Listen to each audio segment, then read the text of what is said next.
Rip. It's a key group where it looks like President Biden has lost ground, and now former President Trump is trying to take advantage. According to a March poll, Biden's approval rating among black voters is down nearly 40%, and now Trump is trying to get them in his corner. We're debating those efforts and who has a better chance at winning this key group. But first, tipping has a lot of Americans ticked off. Everything from coffee shops to car washes and other businesses expecting gratuity. And now former President Trump says he has an idea to help the hospitality workers.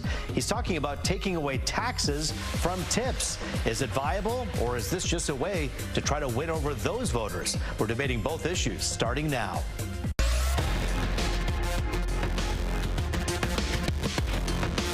Time now to let it rip with Democratic activist Reverend W.J. Rideout and attorney and conservative advocate Terry Johnson. Fox 2 anchor and attorney Charlie Langton with us as always on Let It Rip. So let's get into this. This first one here, of course, has to do with tipping and the taxes that people have to pay on these tips. Donald Trump went to Nevada last week and said, you know what? Let's eliminate these taxes. Terry, I'll begin with you. He said, the words he said were right away, the first thing I'll do when I'm in office. There's a lot of these promises we hear from Donald Trump about right away and first thing in office. This isn't an executive action. This is something that would take congressional approval. Correct. Do you think he realizes that, and do you think it's a go? I think it's a go because, again, if you look at, this is going to start controversy, which we never have on Let It Rip, never on Let It Rip, of course. But again, the Republicans are really for the working man. There's a perception that they're only for the rich. And what Donald Trump is doing is cutting taxes. This is a way of cutting taxes. And that's what the average working person wants. They want their taxes cut. They want more money in their pocket. And if a president is saying he is going to do that, that's a positive thing not only for the country, but for the individual as well. But let's be honest here about who's going to benefit from this. Okay, so you have those workers that you're saying if they don't have to pay taxes on their tips, that's one thing. But these employers, the business people, will get away with this with gangbusters because they don't have to pay now the lower fees on payroll and Social Security and a lot of other things. So he's doing this not just for the little guy, but he's doing this for business owners. Is that a bad thing? It's not a bad thing because, again, let's look what happens when businesses are not taxed and overregulated. That's more money in the economy. They can take that money and reinvest in their business. They can go out and buy new equipment. They can hire new people. These are good things. These economic policies are so much better than what we have now. So, Reverend Rideout, the first time you and I talked was back in 2009 when you were doing the Fight for 15. How many live shots have we done out there? You are for the worker. You care about the worker. Yes. You advocate for them. You've protested on the streets for them. All over the world. What could be wrong with taking away taxes on tips? Well, first of all, it's not that it's just so wrong. It's just a matter of fact that I have always fighted and advocated for the rights of the workers and the tipsters, the waitress, the waiters, and on. When you have people who are underpaid, overly worked, there's nothing to tax them from. So if you're giving them slave wages, how can you tax them off of slave wages? Well, hold on, though. But someone is making a minimum of whatever the minimum wage is in any given state, and then they're given tips handsomely, and they're making great money on tips. This former president is saying, let's take the taxes, the burden of taxes off the tips. Do you support Donald Trump when he says that that's a good thing to do? I support the workers. But you support Trump's policy that he's proposing on this? I support the workers because... I know those are hard words for you. No, just like you say what you said, now I'm going to speak. Now, here's the thing. First of all, Trump will say anything to get elected. He will pull the Trump card out to get elected, just like anyone. But at the same time, anything that's going to benefit the working family, the working families of America, I am for it. That's why today I'm really not Democratic. I'm not Republican. I am for who's right. All right, Reverend Rideout, if Joe Biden came out and said, I want to take the taxes off of these tips, you'd be all in? If he says he's going to take the taxes off, yes. No, I wouldn't be happy at all. Take the taxes off the tips? That wouldn't be a good thing? Well, if you take the taxes off, yes. But I thought you meant if you remove what Donald Trump was saying. No, actually, yes. Essentially, it doesn't matter who it is. If you're going to benefit the worker, I'm for it. All right, let's talk to Charlie Langton about this. How hard is it for something like this to just get done? These candidates have a really easy way of going around their campaign saying, I will do this on my first day, or this is what I'll do right away. This is an uphill battle, isn't it? Well, it's a campaign issue. It's really what a campaign. Let's say anything. We are in Michigan waiting for the Supreme Court to rule right now. Michigan Supreme Court, whether or not $12 an hour is a legitimate wage.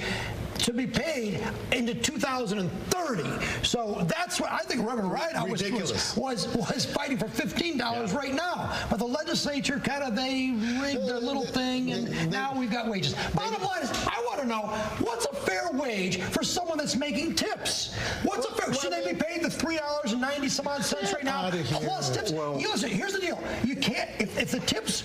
If you want to pay a minimum wage of $12 or $15 an hour, and they get tips, you will put restaurants out of business. Why is the government even in this? Not Get the government out of this. I disagree. You are 100% correct. I disagree. But Reverend Rideout, we know. Look at California. Well, in California, Absolutely not. In California, they've had this happen where these restaurateurs, who, by the way, after COVID, have really been struggling, are having a really hard time with that kind of policy. Let's not blame it on the tips. Let's blame it on COVID. Let's blame it on the high minimum wage of $20 an hour. The economy. You don't mix apples and oranges.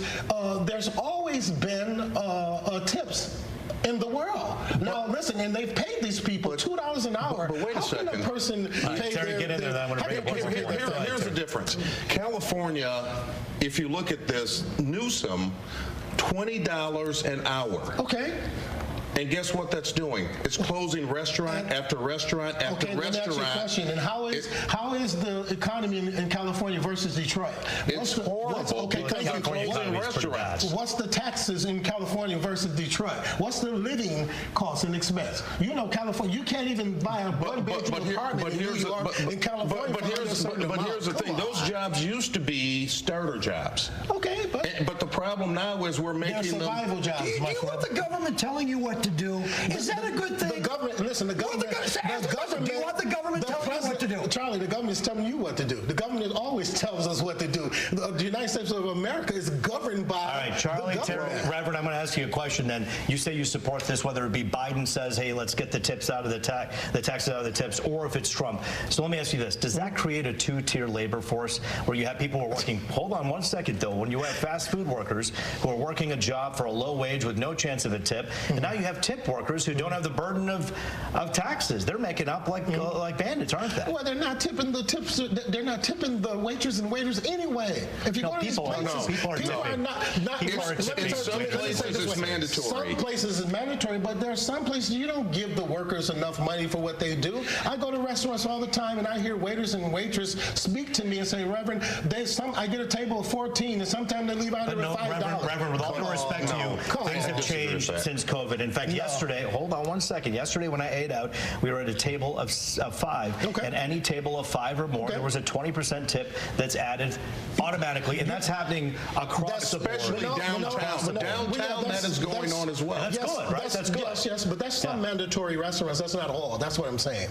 But there's still a lot of people complaining that they're getting $2 an hour, $3 an hour. That's no money. The workers, the tips. So you disagree with Trump saying take the taxes off of it? I don't care about the taxes. They're not paying taxes anyway.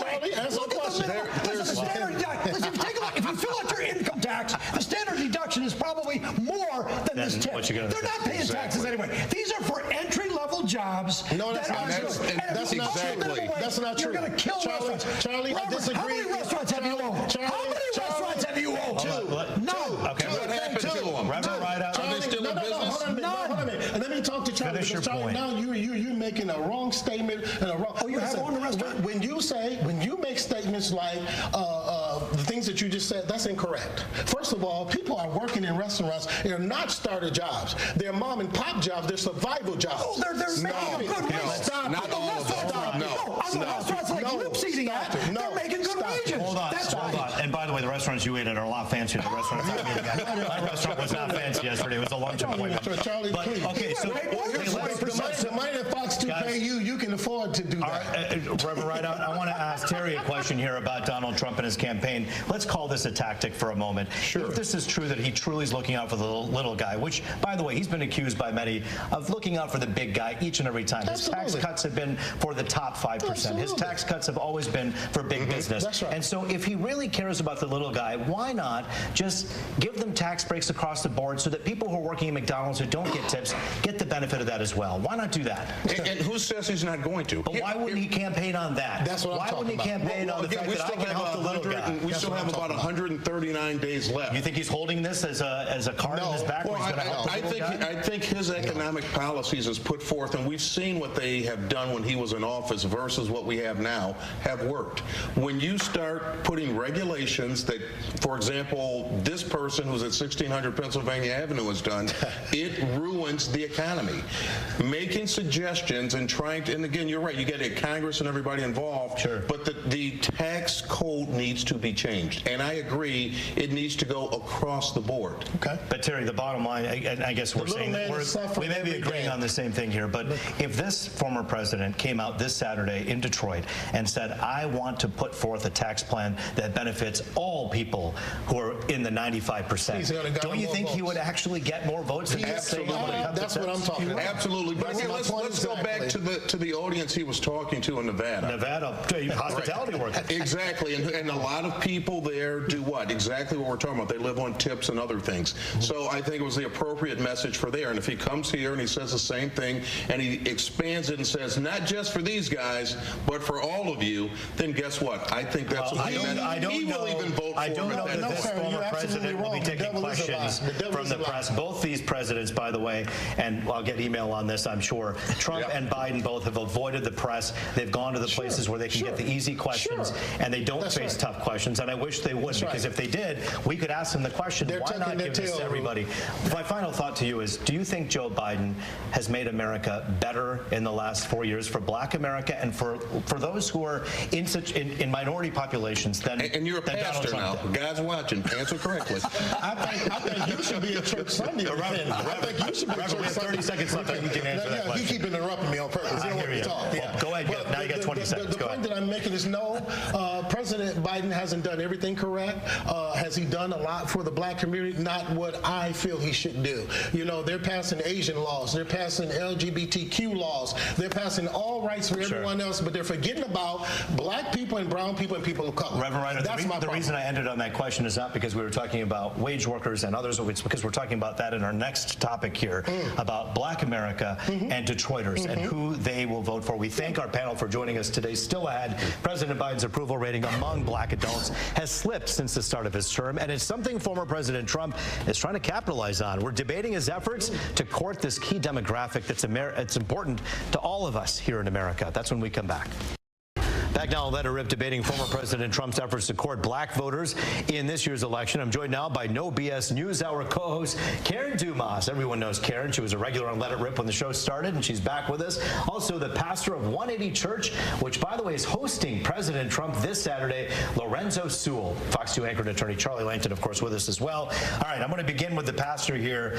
I got everyone's attention when I said, here we have a pastor that's saying, let's open the doors and have this conversation. Not because we should be surprised that you want to have a reasonable conversation with a candidate, but because we know that Donald Trump has not traditionally been, let's say, in Detroit so much as he has been in Macomb County and other places. He's coming to your church. Why did you accept this invitation? Well, I thought it was a practical joke at first, right? You get a call from the Trump campaign that you're going to come out to 48227. We're next to a methadone clinic, right? We have the disenfranchised, the marginalized, and those that, quite frankly, have been pushed aside by every side of the aisle.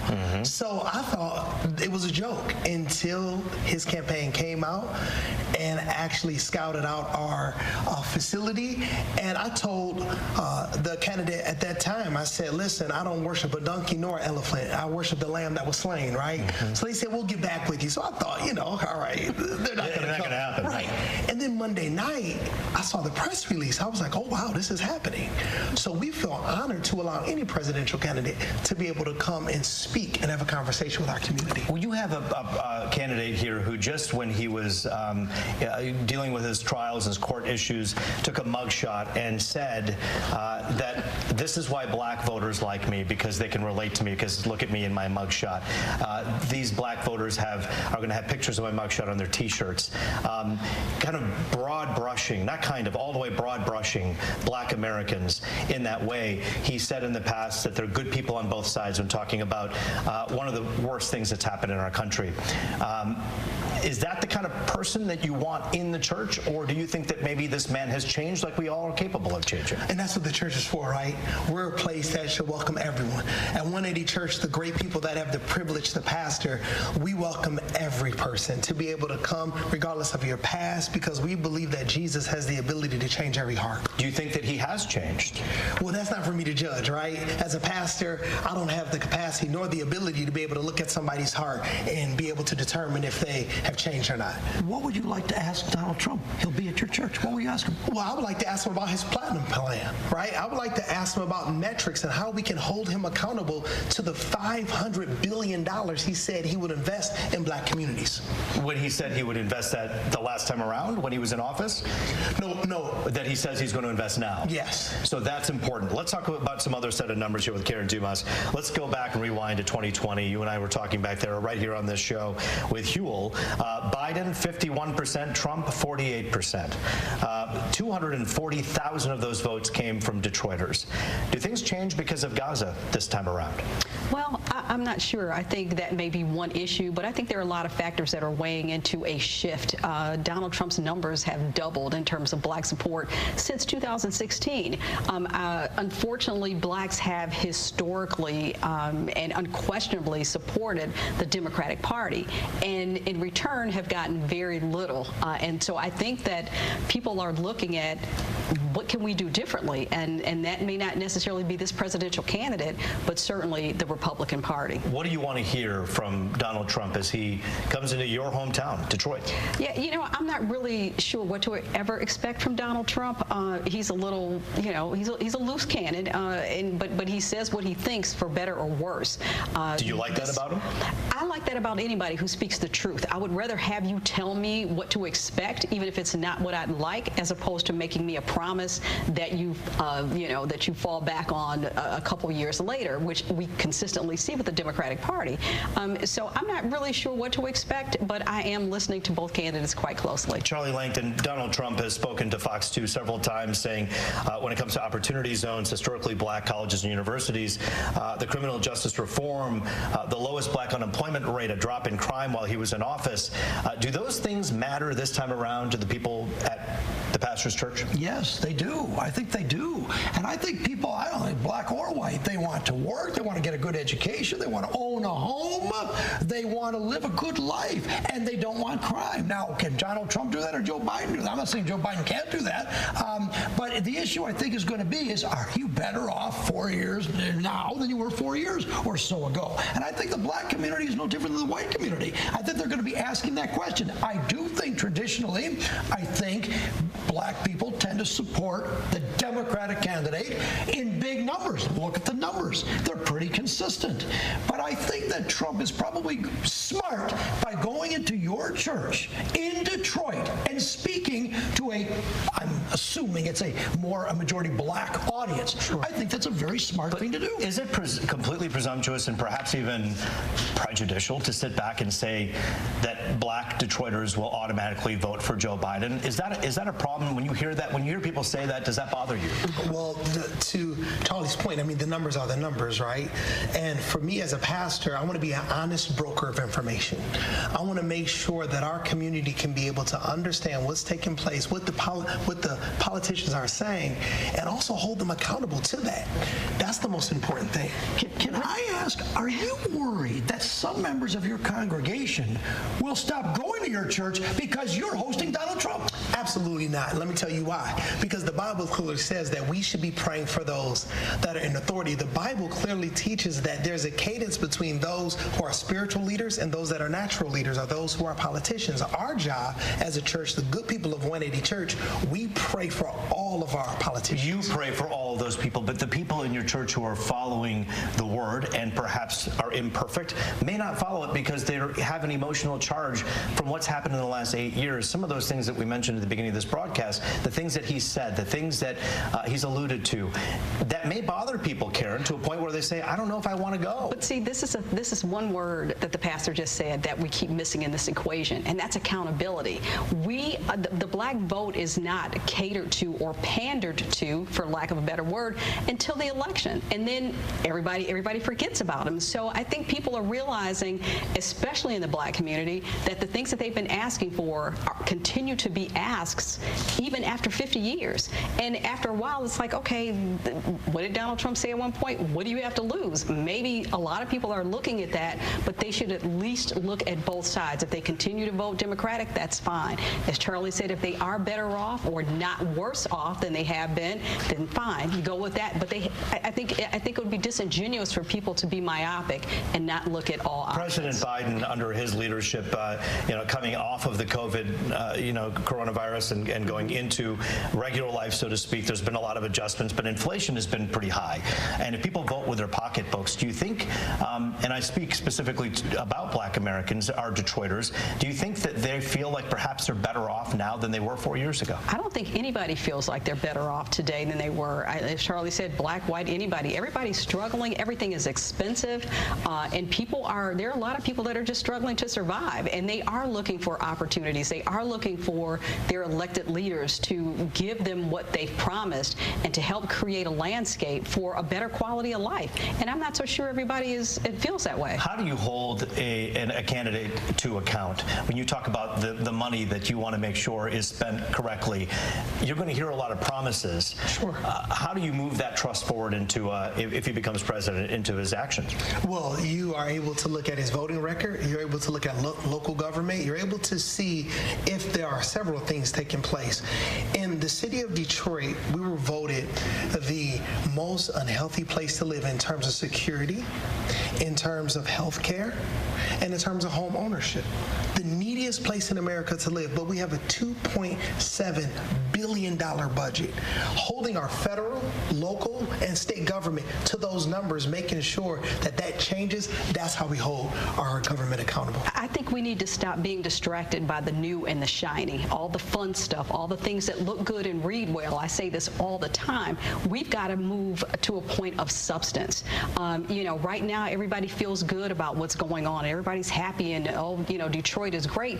But we have not rebuilt a structure here. We've got a lot of dollars that are coming in from the feds because of the COVID dollars. But when those dollars dry up, do we have a tax base that's going to provide some sustainability and some success? I don't think that's going to happen. The mayor of the city of Detroit has said over and over again that this President Biden, has made promises to help Detroit and has fulfilled each one and has made sure that he's been fully committed to the recovery and revival of Detroit. That's easy when the mayor's son works for the president. Okay, so I get that. There's a connection there. So, and I don't doubt that. From a Democratic, president, he's going to infuse dollars into Democratic-led cities. That's not an unusual equation. Well, there's a lot of money from the Biden government and the Inflation Reduction Act put a lot of dollars into Detroit, and we're spending it. I think we're seeing some progress in Detroit because of that. But let's see. Trump is an election year. There'll be a lot of promises. I can't wait till it goes to your church. And I know that we have to come back with final thoughts on the other side, but I want to ask you the final question here. The best president for black Americans since Abraham Lincoln, he said. Do you believe that? I don't think Abraham Lincoln was a good president for black America. He didn't believe that black skin was powerful. He thought that there was a problem with black people. He wanted us to leave the country, right? So I believe the best president for black America should be coming out of black America.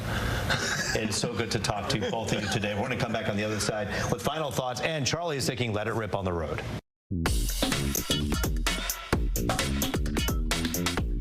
President Biden is taking the black vote for granted? Yeah. The Democratic Party always has their best interest at heart. People don't realize that Republicans have blocked a lot of stuff that the Democrats have tried to pass. What's your name? Jimmy Carter. Who are you voting for? President Trump. Has President Biden done a good job for people in Detroit? That's a loaded question. I think a lot of stuff with George Floyd's kind of took some of the black vote from him. I think if that had never happened, Trump would have had the votes. But I thought a lot, not all, but a lot of black people vote for Biden. Yeah, that was a bad mistake, but not this one. Not this one. It's going to be a bloodbath. A bloodbath? Yeah, that don't even make sense. Nobody even questioned the type of logic that a man would say something like that. Trump's not logical. Well, that's why. Black people don't like Republicans.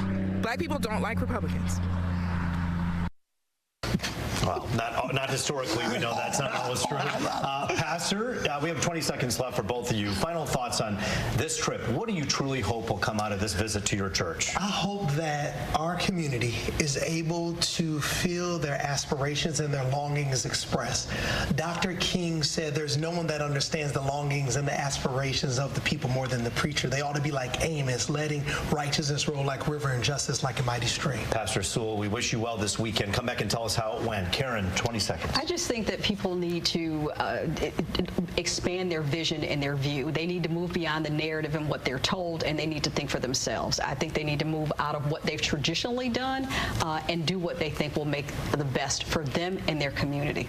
Pastor Sewell, Karen Dumas, good to see both of you. Thank you. Charlie, of course, always here with us and bringing Let It Rip on the road. We want to thank you for joining us in this edition of Let It Rip. The Let It Rip discussion continues online. Sound off on Facebook, X, formerly Twitter, or fox2detroit.com.